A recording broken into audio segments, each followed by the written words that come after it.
Serie B-Win. Tutti i colori della passione. Quest'anno ha vinto una sola volta fuori casa, a ottobre contro il Torino. Non conquista i 3 punti da ben 12 giornate, nelle quali ha raccolto 4 pareggi, tutti per 1-1 e 8 sconfitte. Con questo ruolino di marcia il Frosinone è ultimo, desolatamente ultimo, in fondo alla classifica, quota 20 punti con la zona salvezza 6 lunghezze. Quindi oggi contro il Portogruaro per la 24esima giornata di Serie B-Win, la quarta di ritorno, il Frosinone allenato da Campilongo può solo vincere. Si gioca al Mecchia di Portogruaro, arbitra Velotto di Grosseto, coadiuvato da Chiocchi e Cucchiarini. Quarto uomo sguizzato. All'andata vinse il Frosinone 1-0 grazie al gol di Santoruvo. Calcio d'inizio e batte il Portogruaro.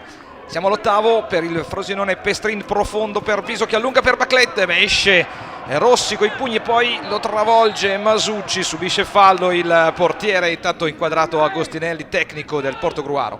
Al 16esimo Schiavon riceve palla, ci prova dalla distanza, la palla rimpallata, Altinier a tu per tu con Frison, bravissimo il portiere del Frosinone che riesce a deviare alla disperata. Al 20esimo rimette in gioco la palla Bianco e poi la sfera in mezzo, Masucci ci prova con un sinistro, palla alta sopra la traversa. Masucci è arrivato dal Sassuolo, rivediamo ancora la sua conclusione alta sopra la traversa.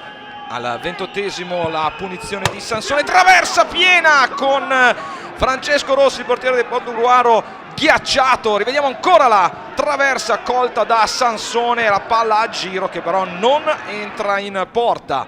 Al 33esimo Cariello per Sansone, vediamo ancora Cariello che ci prova dalla distanza. Bravo Francesco Rossi a far sua la sfera, vediamo la conclusione di Sansone.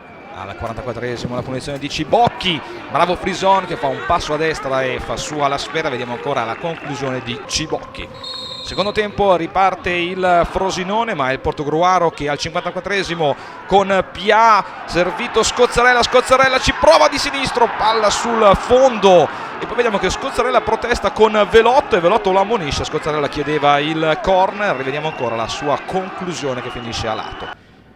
Al 63esimo ecco il corner, palla per Baclé, palla alta sopra la traversa, davanti tutto solo a Rossi, lo vediamo, poteva concludere meglio, palla alta sopra la traversa e dentro. Al 72esimo Stellone e fuori proprio Baclé, entra così l'ex di Napoli e Torino e poi dopo pochi minuti al 72esimo risponde anche Agostinelli, infatti il tecnico manderà in campo Gerardi, ex Cittadella e Ancona, e toglierà Pia, un Pia che ha corso moltissimo in questa partita però non è mai riuscito a rendersi pericoloso. Dentro quindi Gerardi.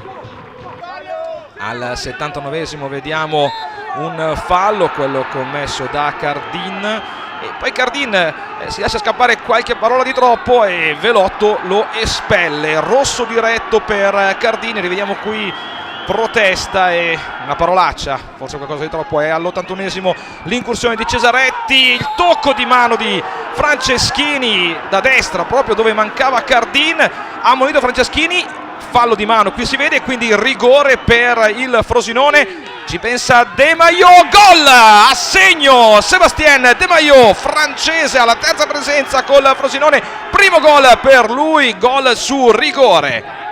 Con grinta, cattiveria e concentrazione, approfittando di uno spento Portogruaro, il Frosinone conquista i 3 punti, tornando alla vittoria dopo 12 giornate d'astinenza e continua a sperare nella salvezza.